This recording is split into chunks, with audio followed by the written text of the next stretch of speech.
You know, JavaScript is just packed with these little quirks, these puzzles that can make even the most experienced developers stop and go, wait, what? Today, we're going to be detectives. We're going to solve three of the biggest mysteries that explain why JavaScript behaves in some pretty surprising ways. So let's jump right in. First up, this is a classic. I'm pretty sure this one has tripped up every single developer at some point. You take a string, the number 1, and you add the number 2. You're expecting 3, right?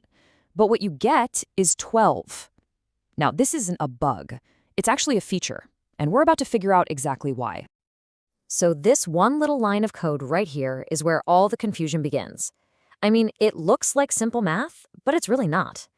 The secret, you see, is that the plus operator in JavaScript, well, it kind of has a split personality. And that's our first big clue to solving this mystery. That little plus symbol isn't just for math. It actually wears two completely different hats, and the hat it decides to put on depends entirely on the data types it's hanging out with. This shows you that split personality perfectly. So look on the left, you've got two numbers, and it acts exactly like you'd expect. It's a calculator, it does addition. But check out the right side. The instant a string gets involved, its job totally changes. It stops being a calculator and it becomes a linker. It switches over to what we call concatenation, which is really just a fancy word for gluing things together side by side. And that's really the whole takeaway here. As soon as JavaScript sees that string 1, it immediately decides, okay, my job here is to join things, not to do math. So it turns the number 2 into a string and just sticks them together. And just like that, puzzle number 1 is solved. Okay, so we've seen how the type of data can literally change what an operator does, but what about changing the data itself? This brings us to our next puzzle, a really important concept called immutability. It's all about what you can and what you can't change in your code. So here's the mystery, right? We all know you can pop open an array and swap an item out, no problem. But if you try that exact same move on a character and a string, it just does nothing. It fails silently. So what's the deal? Why the difference? So here we are trying to change the J in John to a D. The syntax looks totally logical, doesn't it? You'd think this would work. But if you run this and then you check the value of name, guess what? It's still John. And JavaScript doesn't even give you an error. It just ignores you.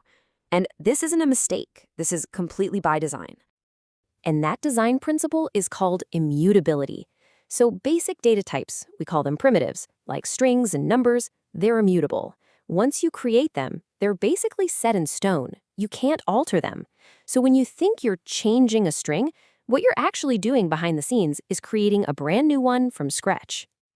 All right, so if strings are like stone tablets, what about data that's more like, I don't know, modeling clay? Let's flip the coin and look at mutability, the stuff you can change, to solve the other half of our puzzle. And here's the complete opposite. We take this array, we target that first element, and we swap out the 1 for 99. And it works perfectly. The original array is directly modified. No new array, none of that. It just works. And that's because arrays and objects are mutable. You can think of them like containers. Their contents can be freely changed or added to or removed long after they've been created. And that flexibility is what makes them so powerful. So the reason you can change an array element but not a string character, it's simply mutability versus immutability. Okay, on to our final mystery. And folks, this is a big one. It's something that really confuses developers who are new to modern JavaScript. It all revolves around one of the most common keywords you'll ever see, const. This just sounds like a total contradiction, right? The word constant means something that never ever changes. And yet, as we're about to see, you can absolutely change the data that's inside a const variable. How is that even possible? Let's just look at the evidence. So we declare a constant object called s. Then on the very next line, we reach inside that object and we change the name property. And it works. No error. The name gets updated. Now, this feels like it's breaking the rules of const, but it's actually not. Okay, this right here is the absolute key to understanding const. It doesn't make the value constant. It makes the binding constant, that link between the variable's name and its spot in memory. So you can't reassign S to a totally new object.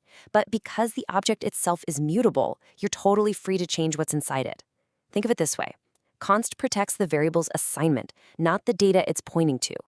So we've cracked 3 of JavaScript's biggest puzzles. But listen, this isn't just about trivia. Understanding these core ideas is what separates confusing, buggy code from clean, predictable code that works exactly how you expect it to every single time. So let's recap the 3 keys to writing code you can count on. First, always know what your operator is doing. You see a plus sign? Check for strings. Second, know the nature of your data. Are you working with something unchangeable, like a primitive, or something flexible, like an object? And third, always remember that const locks the variable, not the value inside. You get those 3 down, and you are going to save yourself from so many headaches. And that brings us to the end. Now that you understand these rules, you don't just have to avoid bugs, you can actually understand how and why they happen. So I'll leave you with a question. What's the most interesting or just plain weirdest behavior you can think of by intentionally combining these concepts?